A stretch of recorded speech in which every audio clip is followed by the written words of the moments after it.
Hey guys, it's Christy with ITCAnswers. We've got 3 answers for you today. The questions are all below, so let's get started.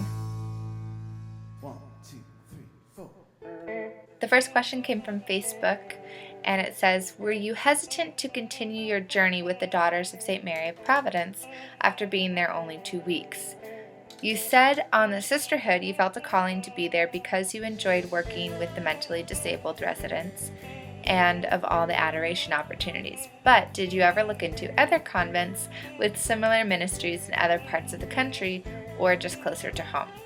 Okay, so there's a lot there. First of all, yes and no about being hesitant coming here. When I was here for those 2 weeks, I was so certain that this was the next step that God was calling me to. I had to frequently place that doubt in the conversation for myself just to help me to be a little bit more okay and accepting of what I knew that God was asking me to do. And I would say, well, I feel like God is asking me to do this, and I think that maybe He's calling me to this vocation. Even though I really knew with a decent sense of certainty that this is what God had for me. But I also knew that I wasn't ready yet to admit it, to fully say yes to it. I want God's will for my life, and I want to do what He has for me. But sometimes I just know that I'm not there yet. My heart isn't all the way there yet. And so when that happens, that becomes my prayers. God, turn my heart to You. Help me to want this because I know You want it for me.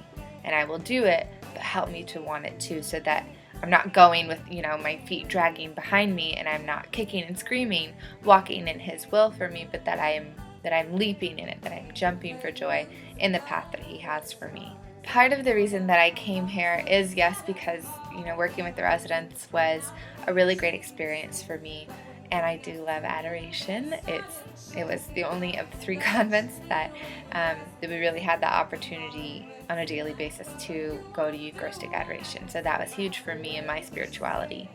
But more to the point, the reason that I came here is because I felt like it was what God asked me to do. From the moment I got in the car with Sister Beth Ann, hearing about the order, hearing about her journey, I just had tears, and I couldn't stop them, and I couldn't tell you why I was crying. I just knew that there was something special about this moment, that something was happening, and I said it to God in that first car ride, is this what I'm supposed to be doing? Is this the place? Is this why I'm crying? And then throughout the week, it was like every time I put a doubt in front of God, He just squashed it down. Spoiler alert, if you haven't seen the shows yet, I don't know, fast forward like 20 seconds, something. But there's a moment when Isini's boyfriend comes on the show when we're here in Chicago, and he comes to take her home. And my first reaction is, how come I never had that? How come no boy ever chased me like that, got on a plane and flew across the country to be with me? I don't know if it's across the country, but you get the idea. How come no boy ever came after me like that, and why couldn't I have that? And I was jealous, but it was maybe a second after that thought entered my head that Jesus was right there, saying, but I pursue you. I'm coming after you. I've been here for you for years, coming after you, asking you to be mine. For if you haven't heard, the concept of a vocation for me has come up in my life since I was about 19. I'm 28 now.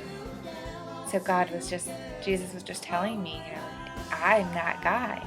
I've been pursuing you. Come on!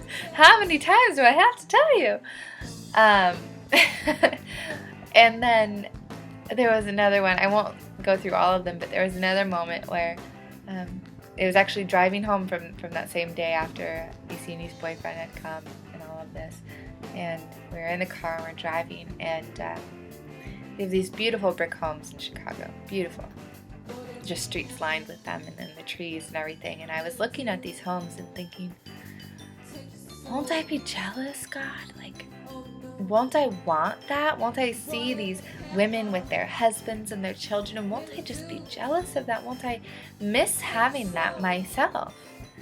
And again, just a moment later, I had this image that Jesus gave me of myself in a habit, in the daughter's habit, being welcomed into these homes. and becoming a part of these families. And I had this understanding that, it's not that I'm just giving up a family. I'm not giving up a husband and kids, but I'm gaining so many more families, that I will have so many more people in my life who kind of fill that special place that your family fills. We are all brothers and sisters in Christ, and as daughters of St. Mary of Providence, we are called to be mother, sister, and friend to all. So I'll be able to fill those desires in my heart in an even more profound way with so many more people. So that was really consoling, really heartening for me in that moment. So no, I didn't go look at other convents, and maybe it's crazy, but after we visited the daughters, we did go visit the Sisters of St. Joseph the Worker in Kentucky, and when I was there, it was just, that for me was my confirmation. That for me was proof that it wasn't just, oh, I like convents now, or oh, I just am super into ministry and the nun thing. I was into the daughters and that charism of Father Gonella, and just everything I saw in the sisters here. And the Sisters of St. Joseph were great, the Carmelites were great, but very, very clearly to me not my home. They were not where I was being called. The daughters for me was it. That was where I was being led. That's what God asked of me, so I'm here.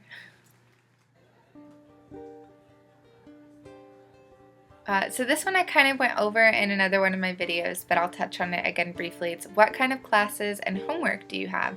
So we just did a short course on kind of the history of the daughters and really diving into what our name means, the Daughters of St. Mary of Providence. So the homework for that class was mostly just writing little essays about our history and what the name meant to us and why those things were important. We also are studying prayer and holiness. And for that, there's questions in the back of the book that are partly reading comprehension and partly just asking for your own reflection on these different ideas. And then another part of that is incorporating the concepts into our prayer life, into our daily life. We're also taking a class on the history of religious life with Brother Pascal. He's awesome. He comes over on Wednesdays and we meet and go over all of that. And there's no real homework for it yet. Knock on wood, there won't be any. And the only other thing we have right now is our reading of the lives of the saints. So I'm reading about Teresa of Avila, and that is all of it, I think, for the moment. Okay, so this question, did you ever struggle with knowing whether to go to a convent or live out your calling in the world? Yes. In short, yes. I did. It's hard to know what exactly God is calling you to sometimes. For me especially, until I actually came here, like I said earlier, until I came and experienced it, I had no clue.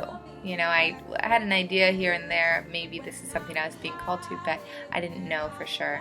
It can be a very hard revelation to come to without taking that step into the life and trying it out. The two things that I liked prior to coming into the convent about convent life was adoration, like having Jesus down the hall, and then ministry work. And I was like, I already do both of those, plus I can have boyfriends. So, But as I began to really consider this life and really acknowledge the fact that it's a possibility, that God might actually be calling me to this life, and trying to be open to that, I began to see all these other things, all this other beauty and richness in consecrated life. And there's such freedom in consecration. When you surrender yourself to God, it's scary at first because you give up all the stuff that you have known about and prepared yourself for and thought about your entire life since you were 3 years old. But in giving that up, in walking away from a marriage and family, in the sense of your children and these other ties that you have to the world, you become free to go and do and be this great instrument of Christ. And you can do so much for the church and so much for your brothers and sisters and your family. And it's so rewarding and it's so exciting to me to think of all the things that I'll be able to do through my life in making this choice to follow what God is calling me to. And most people are called to marriage, and that is a beautiful, beautiful gift, and it's a sacrament. So there's no reason to not get married if you are called to marriage, but there's every reason every reason in the world to ask the question to God, are you calling me to be a priest? Are you calling me to be a religious brother or sister? Are you calling me to this consecrated life to be set apart for yourself? And I think that that's each of our responsibilities to do. So is it a struggle to know if you should be in a convent or be out in the world? Yeah, it is.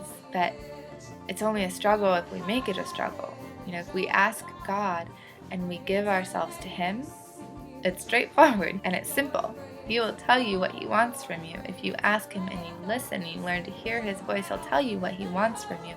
The hard part, the struggle, is denying your own will, your own selfishness, your own pride, your own desires, your own expectations of what you wanted and thought you would have in your life, and giving those to God, because His ways are above our ways and His thoughts are above our thoughts, and He has something so great planned for each one of us that if we follow Him, it's simple, and we will be so happy and so elated with where we go in our lives.